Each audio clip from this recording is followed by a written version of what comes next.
on this auspicious day.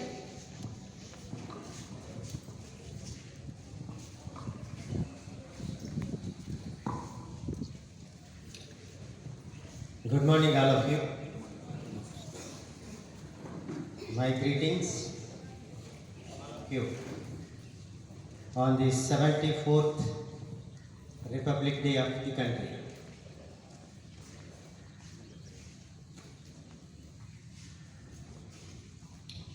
We all know, though India got independence on 15th August 1947, India became a republic, a sovereign state, only after the Constitution of India came into being on 26th January 1950. Until then, the Government of India Act 1935 was implemented, and from this day, 73 years ago, India started breathing the real independent country.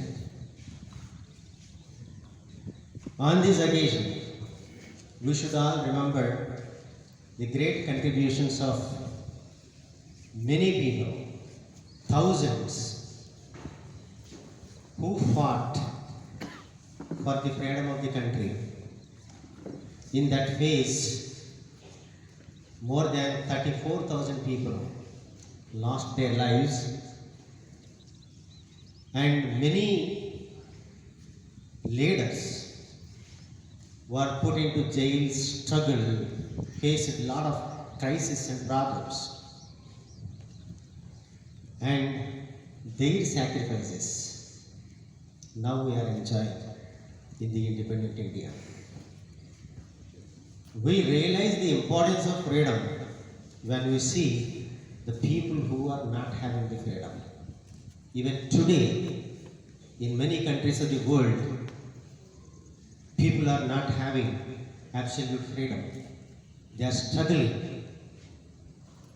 But in our country, because of the great leadership provided by Mahatma Gandhi and many other great leaders like Jawaharlal Nehru, Vallabhbhai Patel, Lala Lajpat Rai, Bal Gangadhar Tilak, so many others.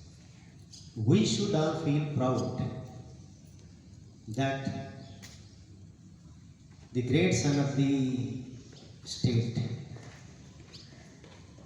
Alluri Sitaram Raju, found the place in the freedom movement of the country as the first generation freedom fighters. And he is the person we should remember him not only because he contributed in the very beginning of the country for the freedom movement, but also he could mobilize the strength with his just conviction from nothing. He fought from a very remote, unknown part of the country and created history. Similarly, we have Sardar Gautulachanna, Bavaral Gopal Krishnaya, Kandukuru Veeraslingam Pandulu, and so many others who have done significant contributions. And on this day particularly, we should pay our tribute and gratitude to the great personality whom we garlanded today, Dr. B.R. Ambedkar, who gave us a wonderful constitution. The core structure of the constitution, even after 73 years of its existence, could not be changed. And the entire constitution is built by understanding the society and what is required for the society. So, understanding the core texture of the society The Constitution was written with three basic principles: equity, equality, and fraternity. Still, these three are valid, and we have to protect, promote these three core pillars of the Indian system.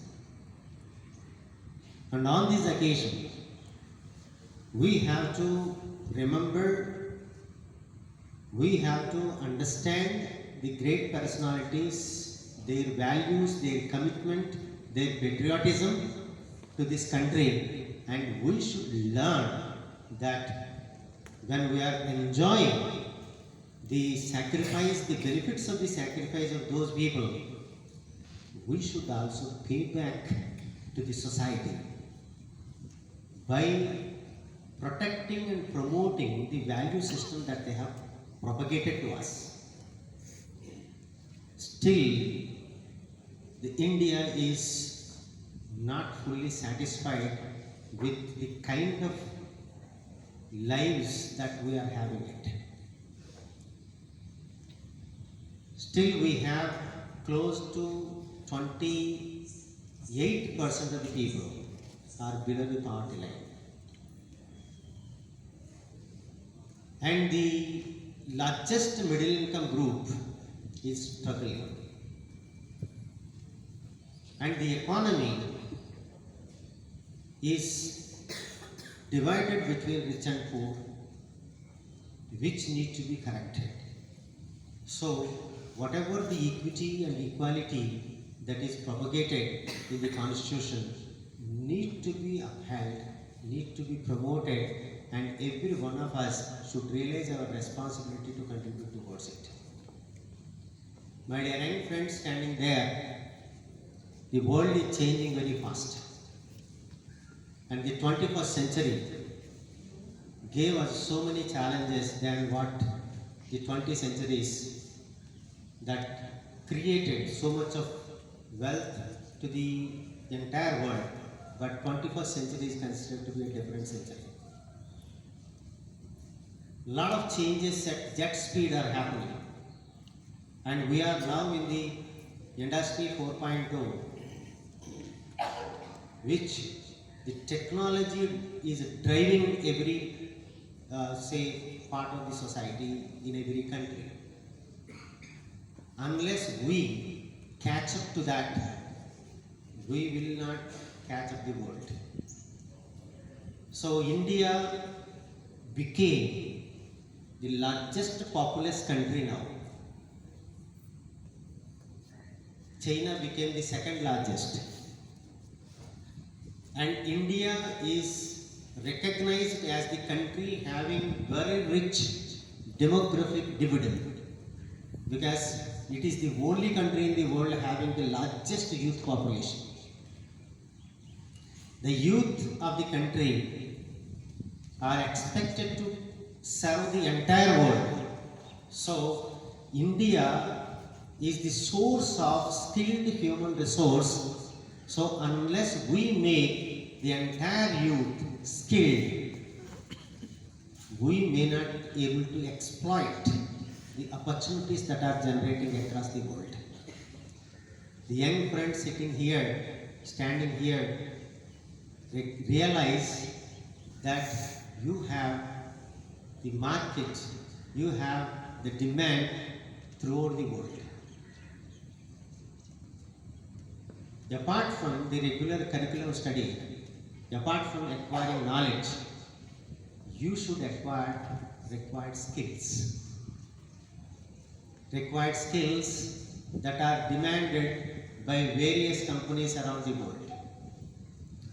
And a new dimension is emerging, that the employment structure and job market is changing very fast.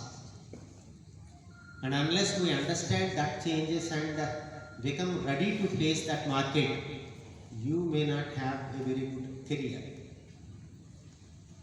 So, you have to transform yourself as an individual, a person who has very defined well communicated skill, and the skill need to be upgraded continuously throughout your life. So you have to learn how to learn by yourself. Self-learning is one thing that all of you should know, and you should come out of teacher-based learning system, classroom-based learning system. So practice from now itself. Rise to the level of the requirement. And now excellent opportunities are being created. The state is on a reform path as far as higher education is concerned. So many changes have been introduced. The skill courses introduced, the life skill, skill development, skill enhancement courses. Mandatory 10-month internship is introduced in the undergraduate system, and which will be extended to the postgraduate system also. The new educational policy introduced by the nation, NEP 2020, suggested excellent reforms to the education system, recognizing the gaps that we have had for the last 70 years. And to implement all those, we have to introduce structural changes in the system, and also, most importantly, our mindset has to be changed from a traditional way of learning to a new way of learning.